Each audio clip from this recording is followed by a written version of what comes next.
Hey there, Casey Bolsega, Senior Portfolio Manager at Intrepid, and I'm excited for today's conversation. I get to sit down with Rohan Brown, the founder of Pitch Mayhem. You may be wondering, what is Pitch Mayhem? And I will let him explain that because they just wrapped up a pretty big tournament. So, Rohan, go ahead and tell me more about Pitch Mayhem and what you guys are up to. So Pitch Mayhem, it's our third time doing it in the state of Nevada, where we have founders from all over the world pitch remotely to my investor network, my subject matter expert network. And if they make it through the rounds, they get invited to pitch in person in either Reno or Las Vegas. So we just got finished with four companies pitching in Vegas and then another four companies pitching in Reno. Awesome. And what were some of the highlights from kind of that entire process? Some of the highlights, outside of the pitch, what we like to do is really immerse the founders in the lifestyle of that market.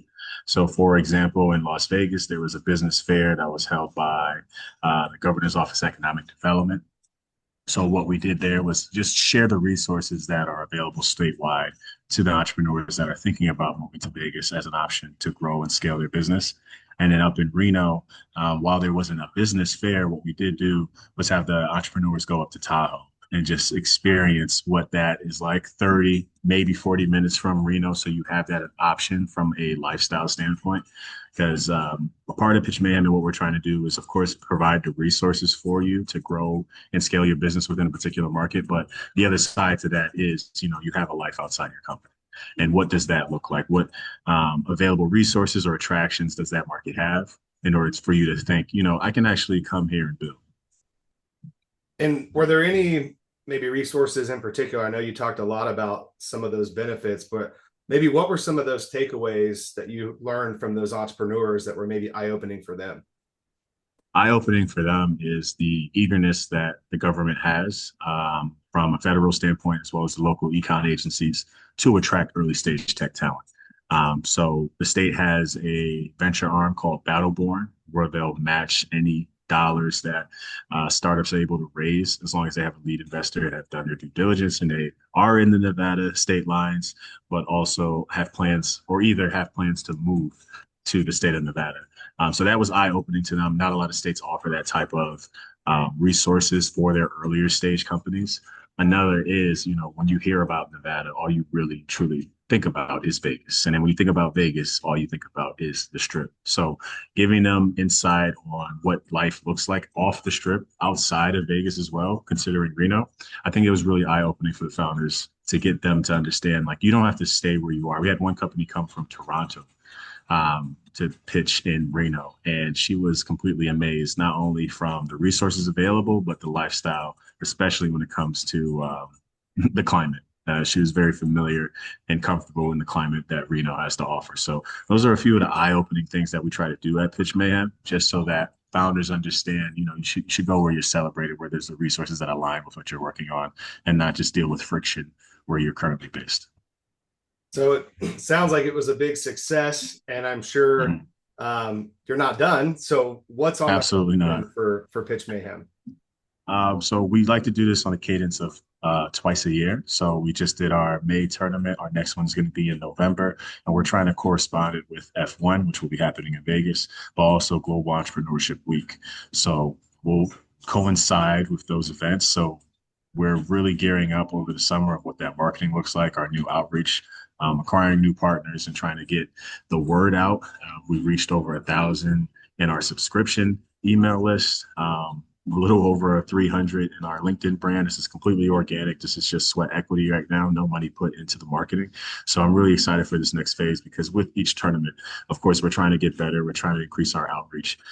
We average around, I'd say, 160 applications as of now, and these companies come applying from Tokyo, Johannesburg, Barcelona, domestically as well. But it's just interesting to see where people are coming from, what opportunities they're looking for as well. There's an appetite to move and relocate to somewhere where they'll gain the support that they need, but also what the focal sectors are for the state. So we're very intentional about who we're reaching out to and what verticals of companies we're trying to have apply to the tournament. And how can entrepreneurs get involved? I mean, what is the process like, the Mhm. applications? If someone is interested in being part of this, what can they do? So they can go to pitchmayhem.com, subscribe to our newsletter so that they know when applications are open. Outside of that, you can follow us on LinkedIn, Pitch Mayhem. It'll come right up. Or you can connect with me, Rohan Brown. My name will come up immediately as well. Those are the three ways you can stay connected and understand what's coming up next. Outside of the tournament, we are trying to find smaller events to engage with the entrepreneurship community. I have this idea or concept for South by Southwest and having a Mayhem mansion, just how they have a Midwest house and something similar, but would love to just get the finalists who have competed in the tournament, try to figure out how to get more exposure to networks, investors, potential partnerships. No, I love that. And we're happy to be part of it and supporting it as well. I know that Pitch Mayhem is not the only thing that you're involved in and that you're excited about. So let's shift gears a little bit to you being one of the U.S. ambassadors for the Global Entrepreneurship Congress. What exactly does that entail? So this is a very fascinating time. As you can imagine, there is a hunger for entrepreneurship in this country, and this event hasn't been hosted within the country in over 15 years. So I think the last time was 2008, 2009.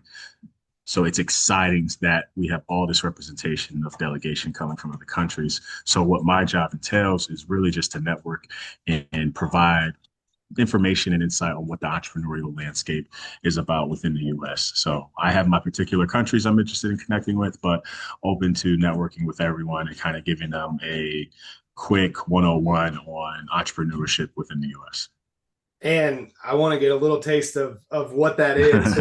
Like, what are you, I'm sure there's lots, but like when you try to quantify a handful of things, what are you most excited to share about entrepreneurship in the U.S. and what you have seen firsthand? So what I'm, even with the Pitch Mayhem side, what I'm really trying to share, that's this narrative that you do not have to rely on the coast, right? Just the West Coast, just the East Coast. There are emerging tech ecosystems that are popping up throughout the country.